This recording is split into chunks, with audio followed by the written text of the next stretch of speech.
Bueno chicos, muy buenos días. Nos vemos hoy entonces en nuestra primera lección de la cual ustedes deben tomar apuntes en sus cuadernos y traerlas para nuestra siguiente clase, nuestro siguiente encuentro en el aula de clases. Recordemos siempre que en los apuntes vamos a colocar en la parte superior de sus cuadernos fecha, nombres, tema. En el caso de hoy nosotros vamos a discutir acerca de la materia y su estructura, es decir, vamos a hablar de lo que es la continuidad y discontinuidad de la materia.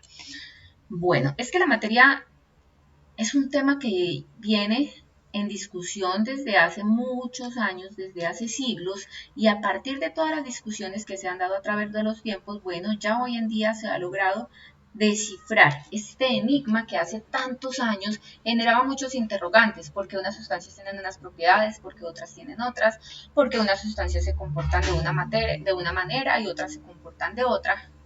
Es por eso que a la ciencia no le quedó otro camino que en primer lugar resolver el enigma de lo que es la materia. Pero ¿cómo fue que a través del tiempo se fue dando todo esto? Bueno, pues todo este proceso se remonta a hace siglos, a muchos años atrás, como les decía ahorita, y vamos al siglo IV y siglo V antes de Cristo. Es decir, nos vamos a remontar a la época de Leucipo y Demócrito, quienes fueron las personas que inicialmente plantearon una primera idea o unas primeras ideas de lo que es la materia.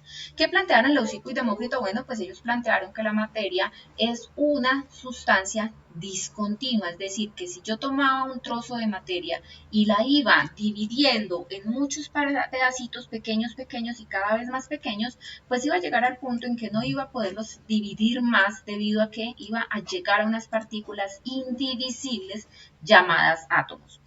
Todo esto, todo este proceso se hizo a partir de la especulación y el razonamiento. ¿Por qué? Porque ellos en ese momento no digamos, no sacaron estas ideas a partir de la experimentación, sino solamente a partir de la especulación y el razonamiento. ¿Qué eran los átomos? ¿Cómo lo plantearon ellos? ¿Cómo plantearon ellos estas partículas? Bueno, pues átomo, como de pronto lo hemos escuchado anteriormente, quiere decir indivisible. Es decir, que aquellas partículas que ellos propusieron como la unidad fundamental de la materia eran unas esferas diminutas, muy pequeñitas, algunas lisas y otras rugosas, y asociaban las lisas con los elementos en estado líquido y los rugosos con los elementos en estado sólido, y mencionaban, pues asociaban esa característica de lisos y rugosos con que los lisos pues deslizaban unas con otras y los rugosos en cambio no. Entonces se plantea estas primeras ideas de lo que es la materia. Pero ¿qué pasó más adelante en el tiempo? Bueno, pues después vino Aristóteles, vino muchos años después, en el año 384 a 322 a.C., y Aristóteles refuta esta primera teoría que hacen Leucipo y Demócrito, y Aristóteles dice no. La teoría no es discontinua, la teoría no tiene unas partículas pequeñas llamadas átomos, la materia es continua. Entonces viene y plantea esta idea de que la materia es continua. Esa teoría de que la materia es continua perduró por un tiempo. Él decía que la materia entonces podía dividirse indefinidamente, muy diferente a lo que nosotros veíamos aquí que nos habían hablado los griegos o que habían planteado los griegos, ¿cierto?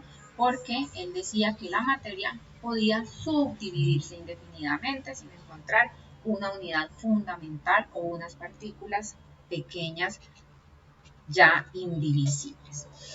Bueno, pero esto no perduró por siempre, porque después vinieron otras ideas, vinieron otras teorías, y entre esas, después de muchos años, venimos a encontrarnos con la teoría de John Dalton. ¿Qué fue lo que pasó con John Dalton? Bueno, pues John Dalton ya viene en el siglo XVIII, y en el siglo XVIII viene John Dalton y él defiende la existencia del átomo como una partícula fundamental de la materia. Él dice, no, el átomo existe, el átomo es la partícula que conforma todas las sustancias que existen en el universo, pero adicionalmente da unos postulados ya, porque él viene y dice, Sí, hay una partícula fundamental, pero no solamente existe una partícula fundamental, sino que esa partícula fundamental tiene ciertas características. ¿Cuáles son las características que tiene esa partícula fundamental? Bueno, en primer lugar, él dice, estas partículas de los átomos, todos los átomos de un mismo elemento tienen las mismas características. Aquí los vemos, las ideas y los postulados de John Dalton. Entonces miremoslos y analicémoslos uno por uno.